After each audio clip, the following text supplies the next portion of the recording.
শুধু তোমারই জন্য ফ্যানদের জন্য সবচেয়ে বড় খুশির খবর। শুধু তোমারই জন্য গত 18ই ফেব্রুয়ারি থেকে বিকেল 5:30 স্লটে শুরু হয়। সেখানে টিআরপি চার্টে অনেকটাই পিছিয়ে থাকায় নতুন সময় রাত 10:30 স্লটে নিয়ে আসা হয়। সবাই ভেবেছিল হয়তো সেখানেও টিআরপি চার্টে অনেকটাই পিছিয়ে পড়বে, তবে সবাইকে চমকে দিয়ে শুধু তোমারই জন্য গত সপ্তাহ এবং এই সপ্তাহ মিলিয়ে প্রতিপক্ষ ধারাবাহিকের থেকে টিআরপিতে অনেকটাই এগিয়ে।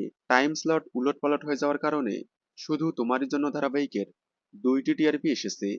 একটি হলো চিরসখার সাথে যোগ হয়ে, আরেকটি আলাদা। 2টি টিআরপিতে অনেকটা গ্যাপে স্লট লিড। রাত 10টা 15-য় চিরসখা এবং শুধু তোমারই জন্য 2.8, অন্যদিকে আনন্দী 2.2, আবার রাত 11টায় শুধু তোমারই জন্য এবং লক্ষ্মী চাপির রিপিট 2.0, অন্যদিকে দাদামণি 1.3। অনলাইন হটস্টারে যেমন শুধু তোমারই জন্য নাম্বার 1, তেমনি অফলাইনেও টিআরপিতে অনেকটাই এগিয়ে। শুধু তোমারই জন্য সব দিকে এগিয়ে থাকায় আপনারা কতটা খুশি হয়েছেন কমেন্টে জানাবেন। ধন্যবাদ।